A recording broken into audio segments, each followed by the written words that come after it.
So here we are back at the Barrow Road bunker for another lockdown cookery show with myself, Al and Annie. First of all, before we start with this week's recipe, and it's a good one, a few people to thank. Well, a few people. In fact, all our family, friends, fans and followers, the 4 Fs. Big love and thanks for all your feedback and for tuning in to our little lockdown show, which is hopefully keeping you entertained, and it's certainly passing the time for us and giving us a little bit of a laugh. So, what are we going to do this week? Well, it's a special Friday. It's a Friday full of goodness. Why? Well, A, it's the Friday before Easter, which means it's Good Friday. Also, B, it's Annie's birthday. Woo! She's 25 today. So she's not going to be doing 25. She's not going to be doing quite so much today because it is her birthday, but we are cooking up a storm especially for her birthday, and she's going to join in a little bit. So you will be seeing her during the show because I know she's become a little bit of a YouTube sensation. So what we're going to do for Annie's special Good Friday birthday treat? Well, it's party time. I know we're not supposed to be partying in this current situation, lockdown and all of that, and quarantine, but we're going to do our best to bring some kind of fiesta to your lives today with a pandemic paella.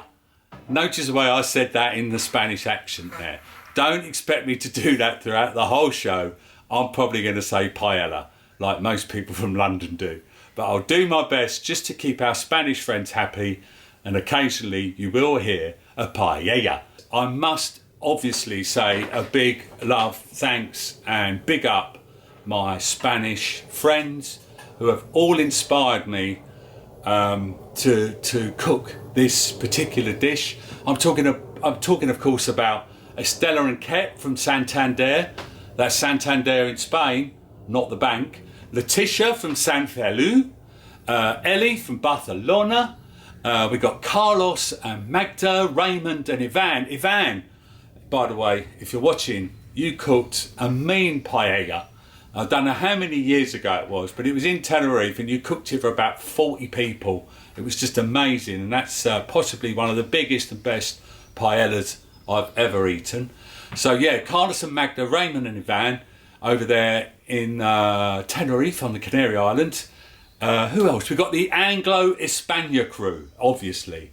Nanny, Pat, my mum, Diddy, the lemon stealer, my dad, my auntie Maxine and my uncle Dick, and finally a friend from work, if you're watching, Angel. He's from Murcia. I know he's got Spain in his heart. I hope I don't insult you too much with this recipe coming up right now. We got an onion, we got a red pepper. Yeah, we're going to show you how to chop them this week because a few people have asked us, can you show us your knife skills? Well, you're going to see both mine and Annie on the chopping board, so don't worry about that. We're going to show you how to cut an onion and a pepper, the saffron of course. Two lemons, guys. You need 2 lemons, okay?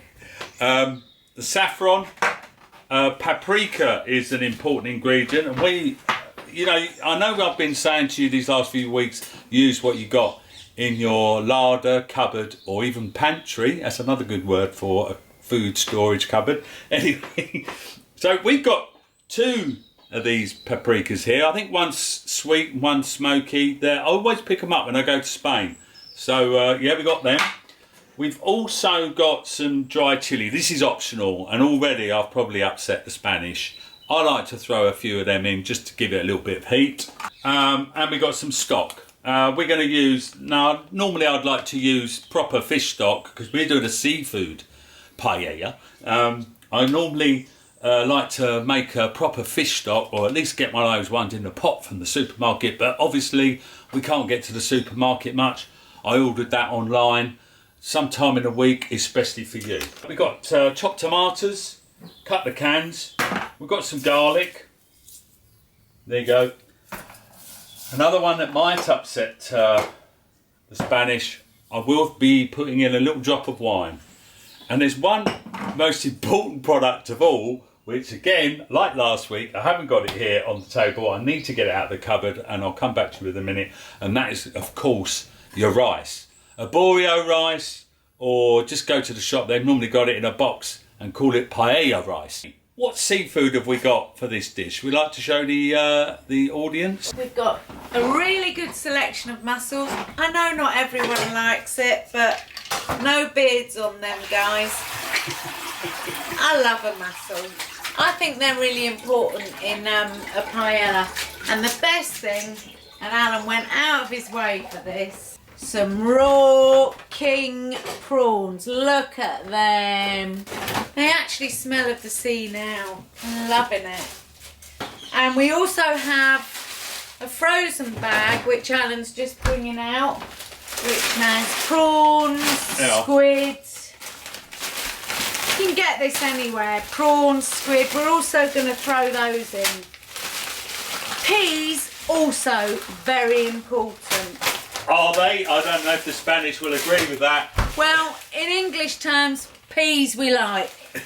And we like them in our paella. So sorry, you Spaniards. It's how it is with us. A little bit aggressive there, but we'll let her go with that one. It's her birthday after all. I've got some good news. We're going to up the production levels this week because at stage 3, if you like, we're going to go al fresco style for this one this week. So look forward to that. So I've got the rice. Well, Annie has. What have we got? Okay, I think I might have made a mistake before the break. Did I say arborio rice? No. That's Italian rice. What am I thinking? I'll have the Spanish all down on me. This is the rice we've got. It's from, it says paella or paella, Spanish Valencia. Rice. So we must have got it right. And if you go into any supermarket, they've normally got a box of paella rice. This, is it from Valencia? Yeah. I think this one's from Valencia because we are doing a Valencia style paella. So I think we may have scored good there. Go online. I think it's called paella.co.uk, some company down in Hampshire. They got that to me in 24 hours. First of all, I'm going to chop this pepper. So my favourite knife for this is this bad boy. This is a sharp knife. If you can get one of these, I recommend it. So take the stalk out, slice it down the middle, and then take out the seeds because we don't want those. Oh, it seems to have a little baby pepper inside there. That's something we weren't expecting. So there's the other one. Look at that, a pepper within a pepper. Amazing Mother Nature. So here we go then. We're going to be using these to cut them quite thin.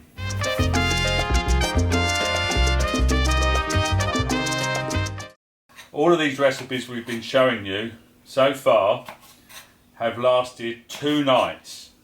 If you're a family, obviously it'll be 1 night for 4, or 6 maybe.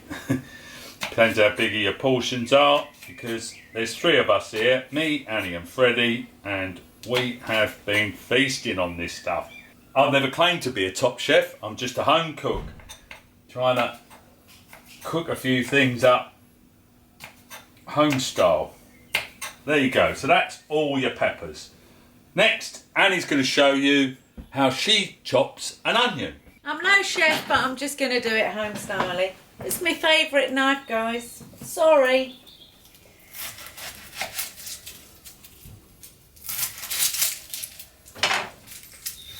Sorry, I'm a bit more quiet tonight, but hey, why should you do stuff on your birthday, hey? Why? Get Alan to do it. I've actually found a new way of chopping onions. I really have. Because I don't know if it affects anyone else. You know, do you put a spoon in your mouth and all of that rubbish? But I've definitely found a new way of cutting onions. That way, and then that way. I'm telling you, it works. And you don't cry. Never cry now.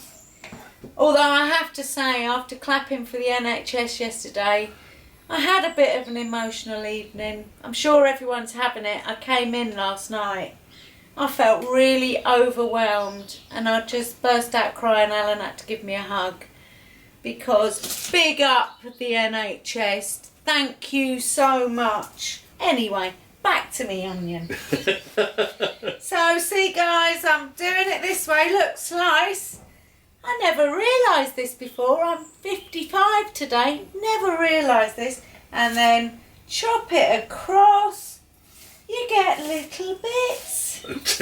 What a div. I went to Sainsbury's the other day and you go with all great intentions of your menu. But when you get there you go, okay, bit of adaptation. What can I do? But stay positive, guys. Just tune into our cooking programme. We'll keep you going through lockdown. Don't you worry. Couldn't take Alan in, which was good. Spent what I liked. Spent too much money. Otherwise, I would have come out with nothing. Freddie eats like a bloody horse. Oh, sorry. Sorry if children are watching. Freddie eats like a horse. Okay, hon, you ready to take over? It's time for the next stage and we're going to do this one al fresco. Okay, we're al fresco style this week, as I just said. And here we are with the old Garcimia Mark 1, the Paella cooker, which has come over to me from España from my dad, Diddy, and my mum, Nanny Pat, who bought it for me about 5 years ago for a birthday or Christmas present. I can't remember which one it was, but it's come all the way from Spain. We're lucky to have this. If you don't have one of these, which I very much doubt, just do it over a barbecue or do it on your hob, of course, indoors. Now, a little word about the paella dishes. This is the one I'm going to use. Fits perfectly on top of there. It's also got these little dimples in, which is really good for cooking. We have got this one here.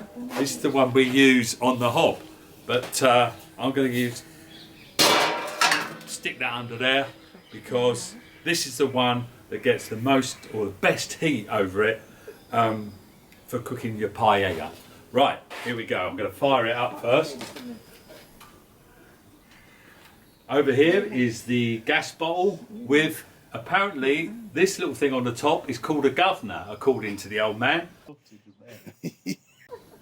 Okay, governor, let's turn you on. I've got control here. And it does two of them because you've got an outside ring and an inside ring. I've turned them on, better turn them on quickly. We are now literally cooking on gas. Right, let's put the old paella dish on and some olive oil into the bottom of the pan. Simple as that. Straight up with the onions. I think they say, I might be wrong, you have to cook your sofrito first. I don't know if that's Spanish or Italian. Who knows? It's a word that they use where you cook your base stock, which is your onions, your tomatoes, your red peppers, your garlic.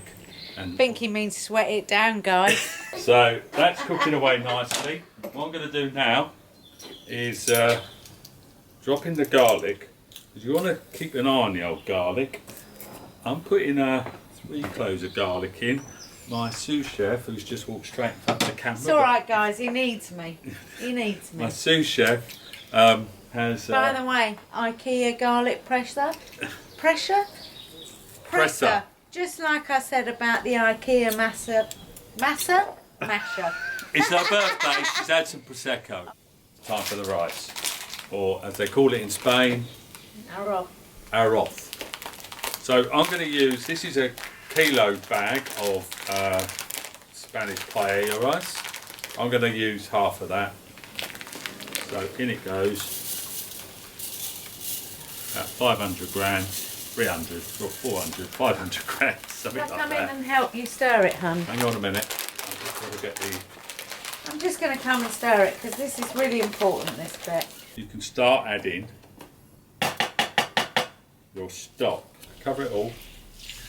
That do.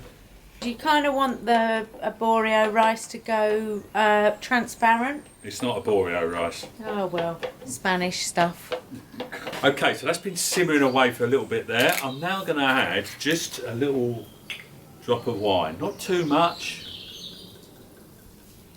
I don't know if that's going to upset the Spanish. Look, it's not even, it's about a glass. Just adds a little bit of flavour to it, in my opinion. Unfortunately, we couldn't get any Spanish wine. We've used a bottle of Pinot Grigio from Italy. We're going pan-European with this one. And now I'm going to add a couple of strands of saffron. This is an important ingredient. That's what's going to help with the colour. And also at this stage, I'm going to add some chili flakes. Again, probably going to upset the Spanish, but I like a little bit of heat in it. It's optional. And this week, or this time, I'm going to go for this one, which is your paprika, and this is the sweet one. Again, a teaspoon. Sprinkle it on. There you go. Nice. I put the jacket on, by the way. It was getting a little bit chilly here. And let's chuck in the red peppers. Okay. Putting the red peppers in because they're obviously a little bit hard, so they need to start softening up. So I'm going to ask Annie to bring in some more stock and just pour it in over, not in one space. Be quite even about it. That's it. And let it go. And just let it do its thing. See you later. I'll be back. So at this stage, this is where I add the tomatoes. Now I'm going to add 1 can to start with. We may need another, like we did last week with the marooned in marine pie, wasn't it? Or was it? No, it was with the lasagna, that's it. The week before last, we didn't have any tomatoes last week with the marooned in marine pie. What am I thinking? Just mix them in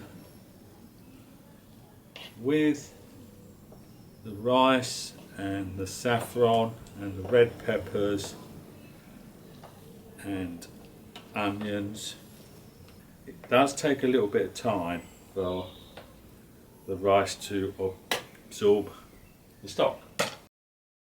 Okay, so we've moved indoors again. The alfresco action was unfortunately cut short, mainly because it was getting a little bit chilly. Everything's good, look, it's cooking nicely, simmering nicely, it smells absolutely amazing. Just get yourself a spoon and just try a bit. Rock hard. And needs a little bit of seasoning. It's not that hard actually. Yeah, it's still got a bit to go yet. It's obviously you're getting it a little bit burnt on the bottom, which is what we want, because that crusty bit that everybody likes on the bottom of the paella is coming along nicely. Now we've come inside, we haven't got the even heat over the bottom of the pan, which is unfortunate, but we're okay, just to show that you can do it on your regular kitchen hob as we're doing here. Now I'm going to go to the freezer to get our seafood. I'm just going to sprinkle them over, as you can see, because we're doing a mixture of frozen and fresh fish, fresh seafood. Okay, we're nearly there now, so it's time to add in your fresh seafood. We've got some lovely tiger prawns this week, and I'm going to just position, I don't know, 6, that's 2 each. I reckon we'll do at least 3 each. 3. Someone's going to get lucky.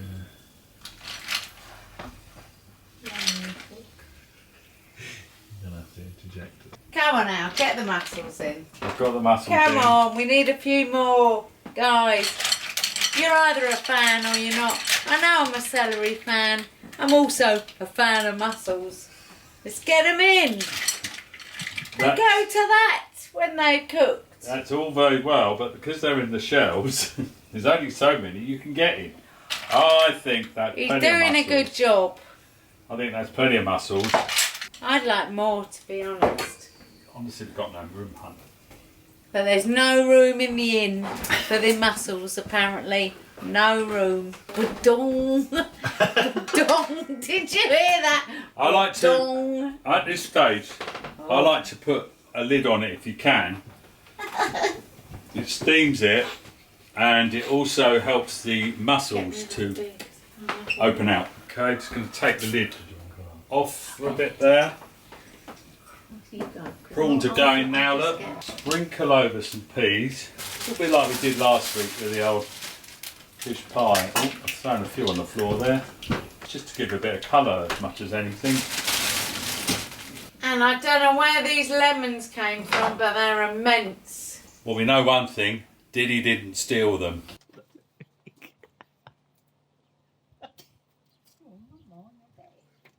Okay, we're now coming towards the end of your pandemic paella. It's been simmering away nicely under that makeshift lid there that I always like to put on it. I almost forgot about that, just to let it steam off at the last moment, just to get those mussels open and those prawns cooked off. Let's have a look what it's going to look like now. Woo! Just the juices of those prawns coming out there, look. That looks going for close-up. Now, That looks delicious. don't want to move it around too much at this stage because it's more or less done. Smells delicious.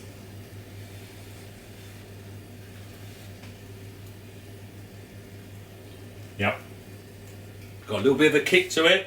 Actually, there is someone I wanted to thank for the addition of the chilli, because I know the Spanish might not approve of the chilli. Tim, he cooked a mean paella once when he lived up in Valley Road, and he added a little hint of chilli in, and it was delicious. So I'm now just going to throw on a little handful of parsley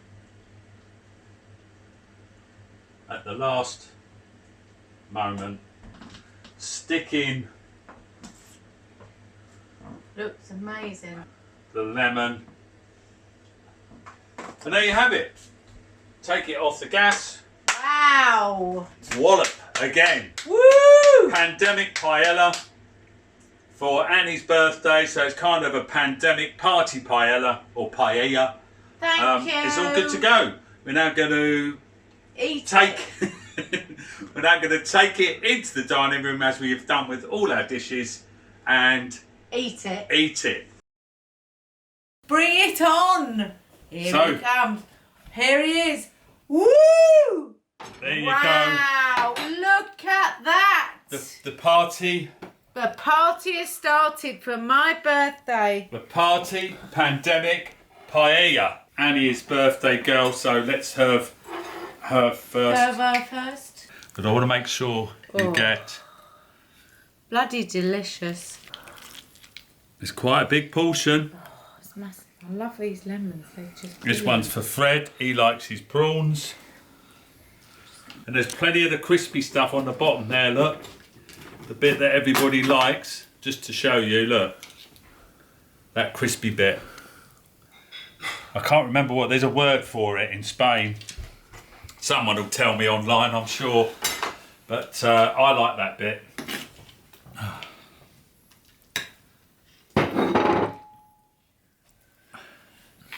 Annie, what's it like? Oh my god, the flavour. Guys, I know I've not been around so much tonight, but trust me, why should I be? It's my birthday. That tastes epic. Do you feel like you could be in Spain? Oh yeah, baby. Lovely. It's good. It's really good. Really good. Do you know what? Yeah, you're right. It's got a nice sweet paprika taste to it. Smoky. Good little tip from Estella this morning on that. Make sure you add some paprika, and we've done that. So there you go. Another dish done and dusted. The pandemic party paella is done. We'll see you next week. Cheers.